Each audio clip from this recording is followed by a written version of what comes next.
Well, thank you, Jonathan, for that generous introduction. Did he mention West Point? I want to thank the Friends of the Library for inviting me to share some thoughts with you today. And I want to thank you all for coming to be here today for this conversation. It's always humbling to talk about another author's personal journey and scholarly work. And I pledge I'm going to do my best to do justice to this particular work. Robert E. Lee and Me, A Southerner's Reckoning with the Myth of the Lost Cause by Ty Seidule. I selected this book because Ty and I had been colleagues together at West Point when we were on the faculty. And I was aware of his extensive research into how West Point dealt with the Civil War, Confederate graduates, and in particular, Robert E. Lee. So I was personally interested in the scholarship about West Point. But I thought it might also illuminate the controversies around Confederate memorialization and the renaming of Army posts, which have been in the news in the last few years. A little bit of an overview of my talk. I'm going to introduce you to the author very briefly, give you an overview of the book, and then highlight what I think are some key themes that the author portrays in this book and share some examples of those themes that speak to these contemporary issues of memorialization and renaming of the Army post. I'm going to share a little bit about what Ty learned and then what I learned from reading this book, and then we will have plenty of time for discussion, I hope. Okay, next slide.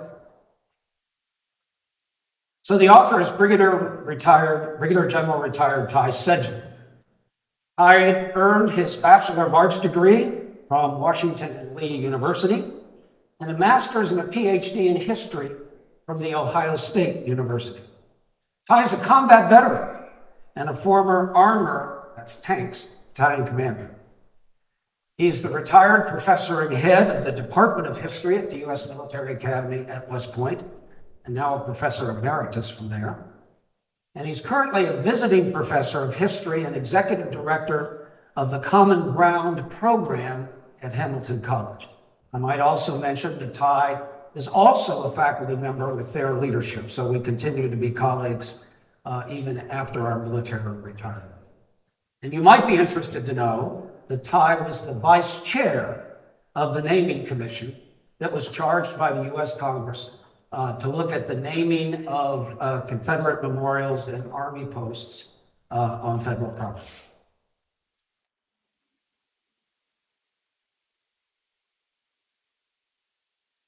The first 4 chapters of Ty's books are about his life growing up in the South, imbued with lost cause beliefs.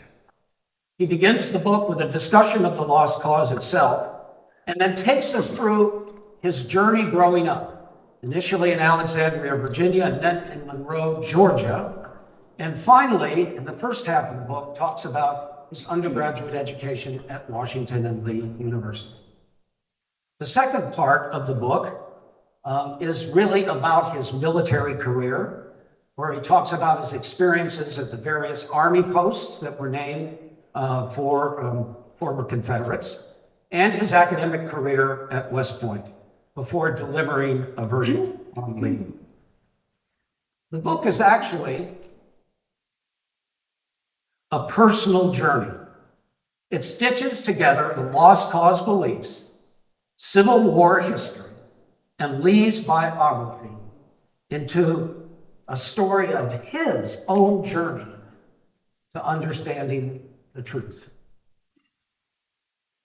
He illustrates the persistence of the lost cause beliefs that persist even into our society today, and reveals the Army's and West Point's relationship with Confederates, and in particular, Robert E. Lee.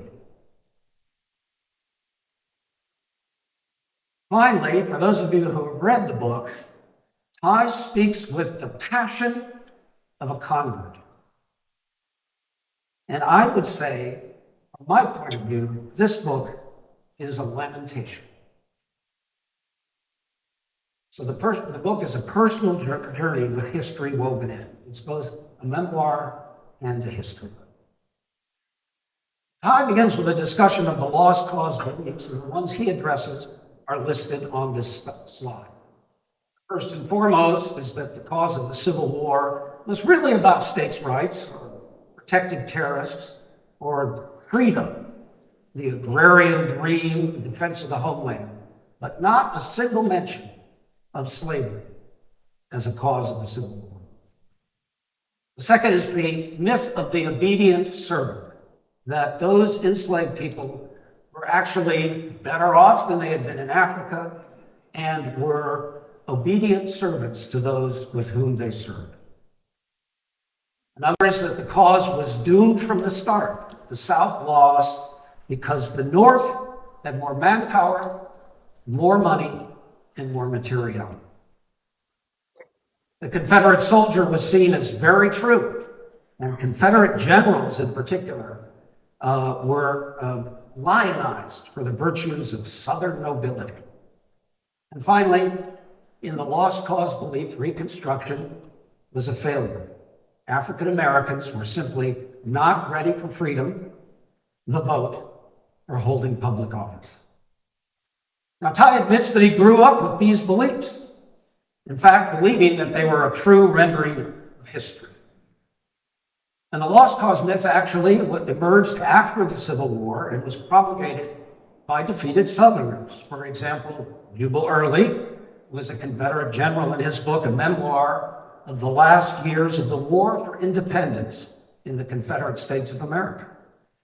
And it was advanced most prominently by the United Daughters of the Confederacy, who had an impact on school curricula and on the development of monuments to memorialize those who fought for the Confederacy. The Dunning School of Reconstruction at Columbia University provided an academic patina to the beliefs in the lost cause. And Ty addresses each one of these tenets in his early chapter, citing history to refute these claims or to place them into a larger context.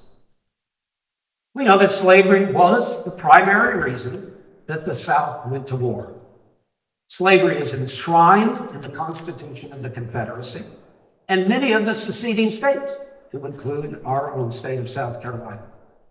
And slavery is clearly articulated in Confederate Vice President Alexander Stephens' cornerstone speech, in which he declares that the Confederacy was based on the principles of slavery and on the principles of white supremacy.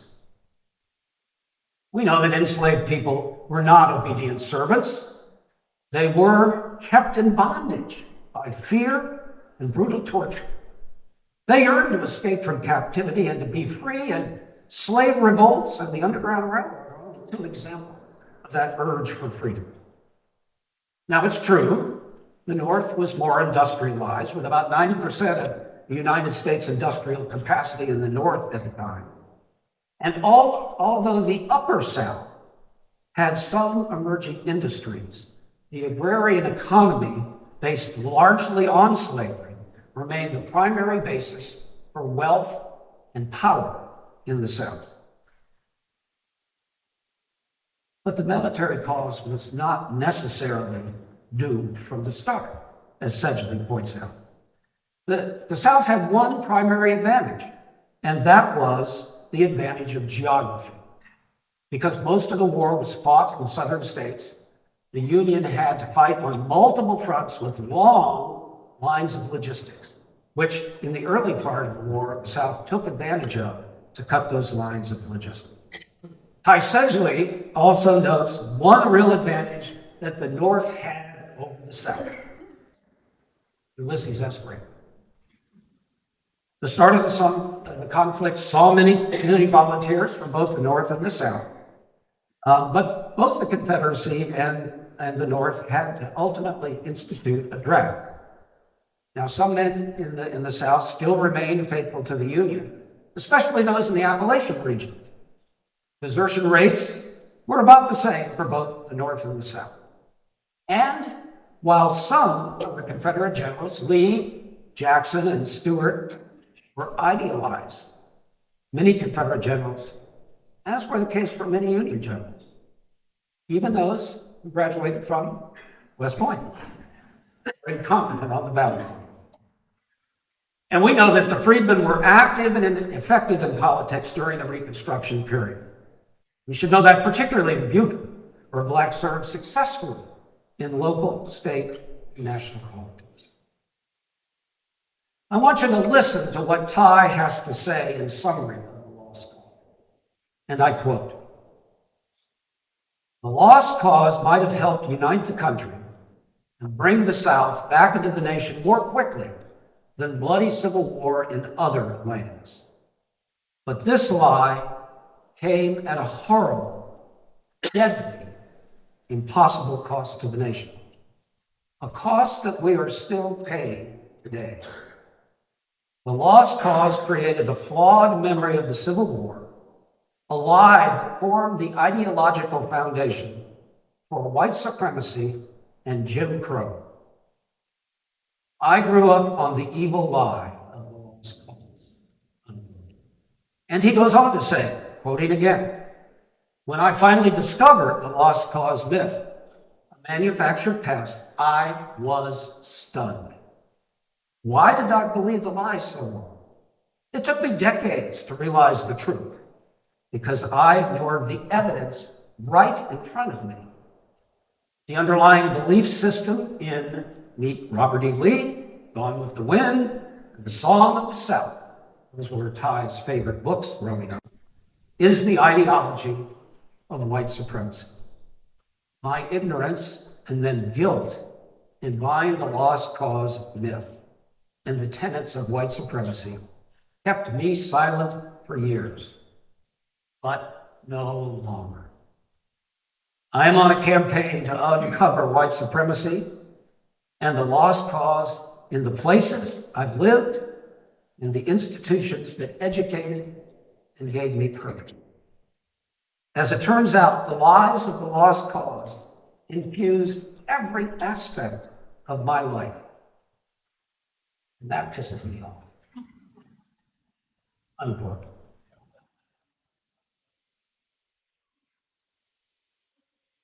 I was born on July 3rd, 1962. Those of you who know your history, that was the 99th anniversary of Pickett's charge, Battle of Gettysburg. And he talks about that early on in the book as a day of important remembrance for him as a young, aspiring Southern general, when, although in defeat, that was a day of honor and great glory for the South. He was raised in the South, as I mentioned, and he devoured books about Southern heritage and Lee as he. You can see some examples here. He, in fact, says he read Gone with the Wind multiple times as history. Now, I mentioned he grew up in Alexandria, Virginia, where his father was a history teacher and a coach at Episcopal High School. And he discovered an interesting fact about his hometown later as he began to dig in to his history. It turns out that Alexandria, I didn't know this, we used to live in Alexandria. Alexandria was originally part of the District of Columbia. It was actually a full square that crossed the Potomac and took in Alexandria. But in 1846, white Alexandrians voted to secede from D.C. and return to Virginia. Why do you think that happened? What changed? Can you guess? Alexandria became a profitable slave trading town. And when the threat of the abolition of slavery emerged, Alexandria cast its lot with the Southern slave state. Now, in one of his chapters, Ty talks about his experience as an undergraduate at Washington and Lee University. And I'll leave it to you to read that chapter and to hear his reflections on that particular experience.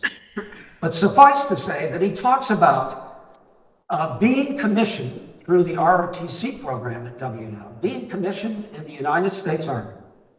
And he took the oath of office as an officer of the United States Army in the Lee Chapel, standing in front of the recumbent Lee in repose, the altar, if you will, at Lee Chapel, with the Army of Northern Virginia battle flags, we now know as the Confederate flag, in full view. Well, I see three interrelated themes in Ty's story in this book of his personal journey, and they seem relevant to us today. The first is the relationship between truth and reconciliation. The second is the relationship between progress, particularly progress in race relations and the achievement of the American dream for everyone in this country, met by pushback. And finally, the relationship between remembering our history and commemorating or honoring our history. In the next few minutes, I'm going to share some examples of how these interwoven themes played out, particularly in how the Army and West Point, my alma mater, dealt with Confederates and Lee. And I selected these stories because they illuminate the challenges we face today with monuments and renaming. Well, this is Battle Monument. Battle Monument sits at Trophy Point at West Point, at the spot where the Hudson River makes the S turn. It was funded by the officers and soldiers of the regular Army who fought during the Civil War. And let me point out that most of the Union Army was actually composed of volunteer units that were raised by the states. The regular Army was a very small component of the Union Army. In fact, there were only 6,000 officers and soldiers in the Army when the Civil War broke out. The site was dedicated in 1864, even before the war ended. And over the next 3 decades, the officers and soldiers of the regular Army who fought in the Civil War raised the money, and the monument was erected in 1897 there at West Point. Now, Ty, during his first tour as a young officer in the history department at West Point, was wandering around Trophy Point early in his stay there and came across Battle Monument. And one particular phrase caught his attention.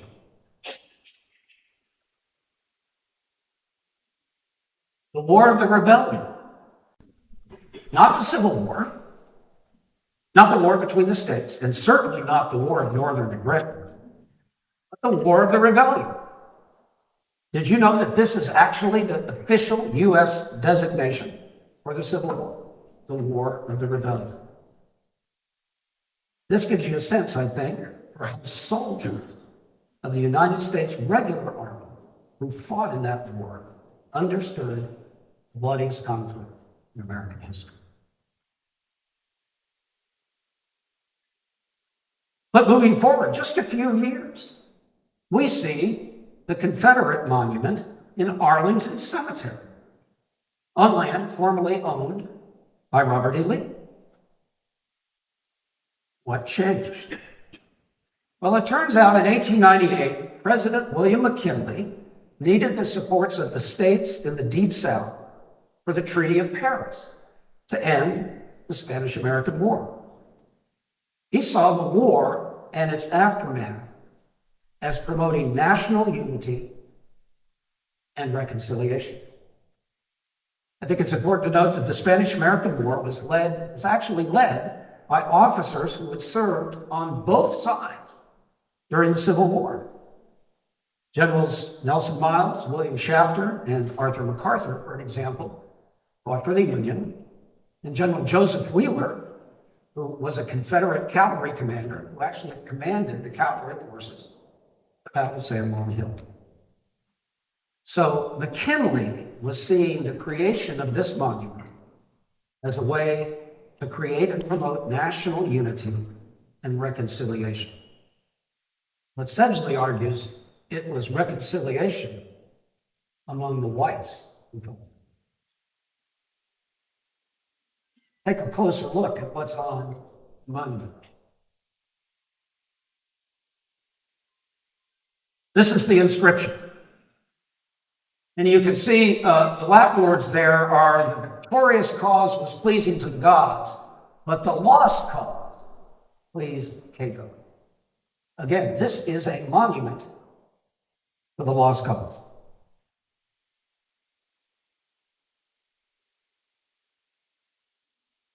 In the chapter describing his army career, the author talks about the army post where he served, devoting a chapter to exploring the history of each one of its namesakes. And I'll leave you to read that to get the details of who these Confederate generals were. I found this chapter really illuminating because it provided context for both why these Southern posts were named after Confederate leaders and helps to put into perspective the renaming controversy today. It turns out that these posts weren't even named until World War I, as the federal government was acquiring land to train units and soldiers to deploy to Europe. The camps, and most of them were in the South, the camps were named after someone from the home state, and they actually took input from the local community in terms of the names. And the name was intended not to be offensive to the locals. And finally, some viewed this as an opportunity for reconciliation. So the Army's history of coming to grips with the Confederacy shows an effort at reconciliation, not based so much on acknowledging the truth about the causes of the Civil War, but about pragmatic matters. Indeed, Seidule argues that the lost cause myth was the background for reconciliation efforts in the first half of the 20th century. Now, as an aside, I don't know how many of you saw the Atlantic article last week by Professor David Blight at Yale University.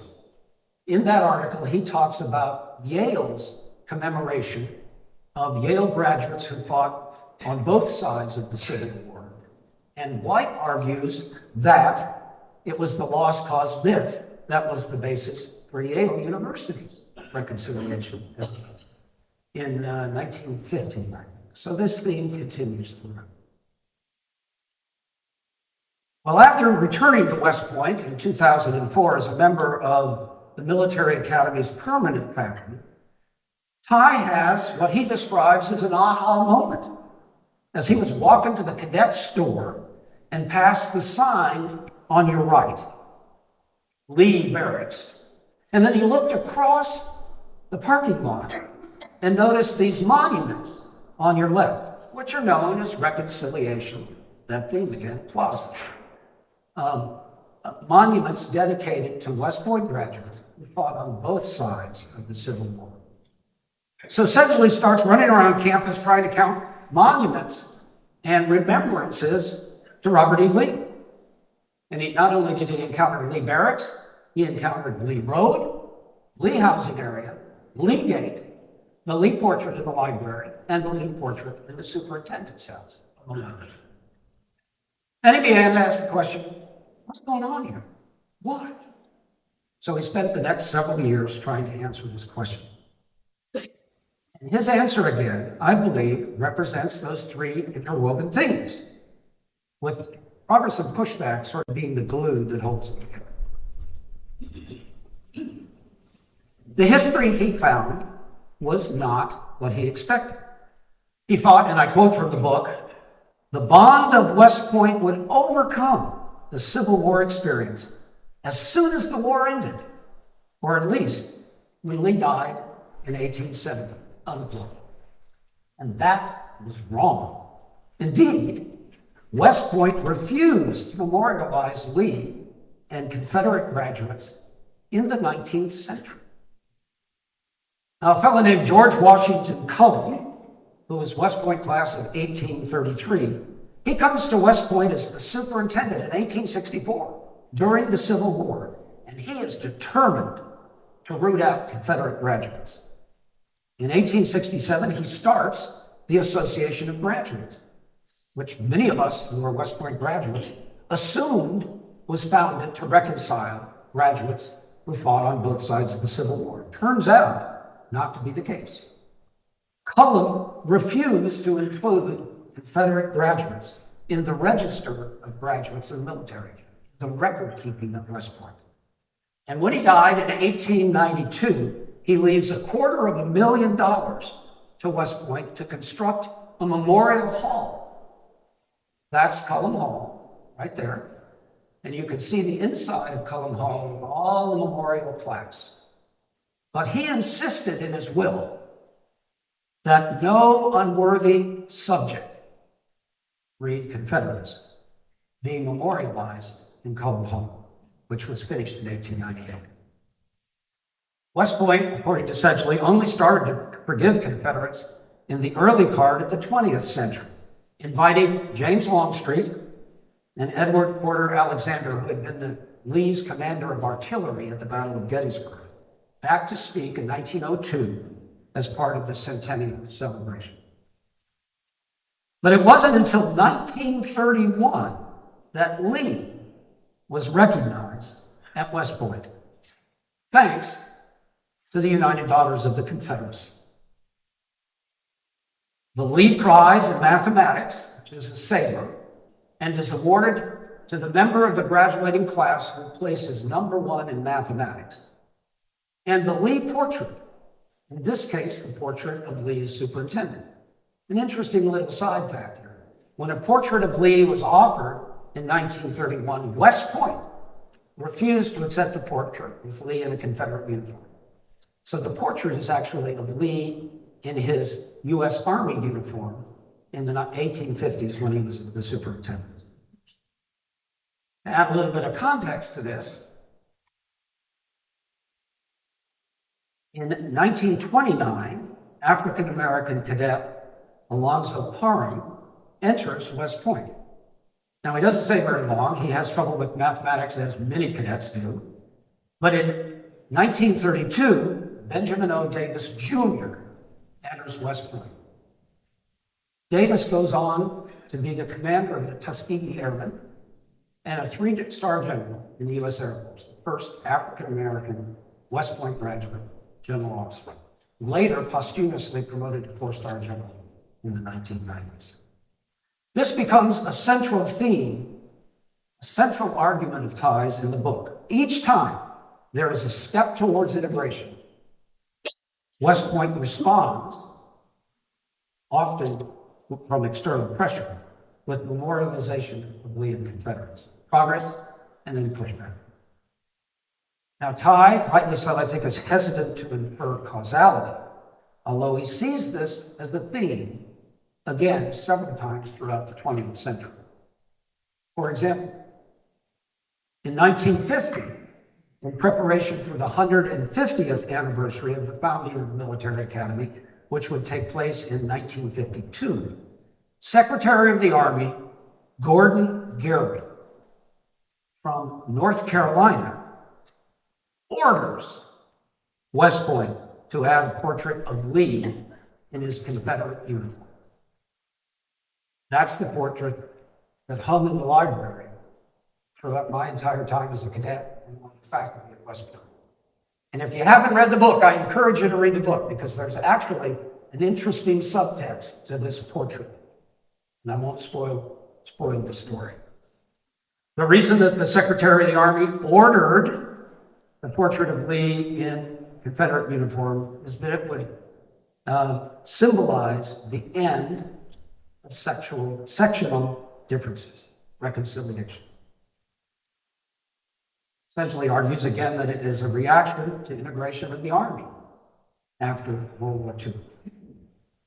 And finally, in 1970, West Point renames what those of us who were cadets back then knew as East New South Barracks, not a particularly fancy name, renames it Lee Barracks, the number of black cadets that were there. And finally, Reconciliation Plaza, a gift from the West Point class of 1961 in 2001 at their 40th anniversary of graduation. Reconciling, once again, according to Seidule, white America 100 years after the first shots were fired at Forsythe. Now, although Ty describes the story I'm about to tell early in the book, it is actually later, towards the end of his career as the head of the Department of History, that he chairs the Military Academy's Memorialization Committee. And in the context of the wars in Iraq and Afghanistan, the issue of memorializing all graduates who had died in wars through the nation's history comes up. And the question was, should we now memorialize Confederate graduates who gave their lives during the Civil War? Ty argues against it. But the academic board, which had approval authority, debated this question, with the winning argument being that it was time for reconciliation, the thing we see throughout the years after the war.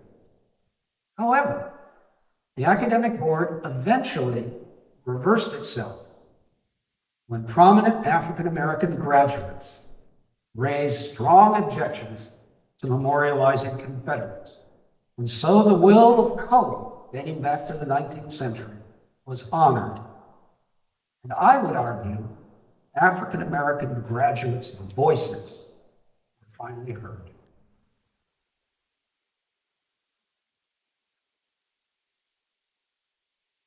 So as I mentioned, I was vice chair of the Renaming Commission, which selected individuals whose names you see there, in a few of the pictures there, to be recognized in the place of the Confederate leaders. These are soldiers and civilians of all races and ethnicities, both men and women, who had served their country with distinction.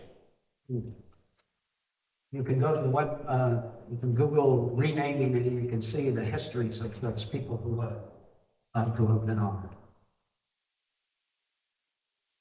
So, what are Seidule's conclusions about Robert E. Lee, his hero growing up?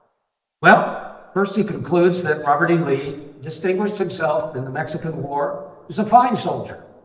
He was an offensive-minded strategist during the War of the Rebellion. The strategy that Lee laid out was demanded by the Confederacy in an attempt to wear down or to attrit Union forces to exhaustion, and thus exhaust the Northern public, and they would sue for peace. That was the Lee that many of us grew up with, the fine general of the Mexican War and the Civil War.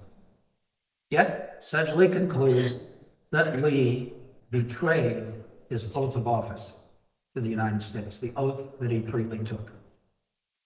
And he cites a number of interesting statistics, a couple of which are up here. First, it turns out many of Lee's extended family remained faithful to the Union, and those who didn't hung in there until the bitter end when Virginia ultimately seceded. I found these two facts particularly interesting. There were 8 West Point graduate regular Army colonels in the United States Army from Virginia in 1861.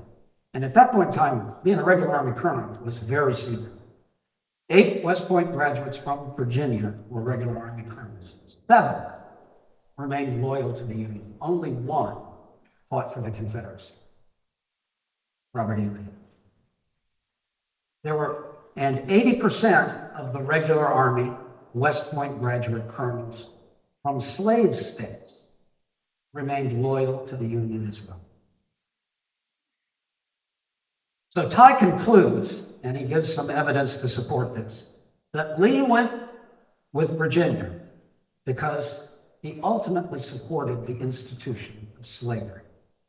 And he gives a variety of examples to support that claim, one of which I found particularly interesting.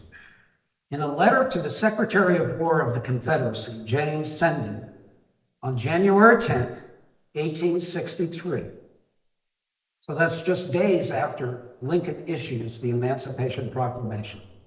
Lee writes this about the proclamation, quote, "It is a savage and brutal policy," unquote, "and the Confederacy must fight on to," quote, "save the honor of our families from the pollution of our social system," unquote. Pollution will come by the freeing of those enslaved African Americans and grant them full legitimacy and standing as American citizens. What did I learn from this book? Well, I came to see Lee in a new light. For many of us who grew up studying American military history and Lee, we saw him only from the point of view of a reasonably successful field commander. This put Lee in a new light. I came to understand the history of my alma mater, West Point, and my profession, after 1865. I came to understand how myths can emerge even in the face of defeat and can be perpetuated. That sounds familiar today. And I came to a deeper understanding of the importance of acknowledging the truth before reconciliation is even possible.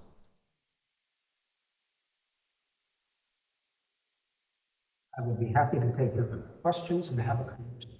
Thank you.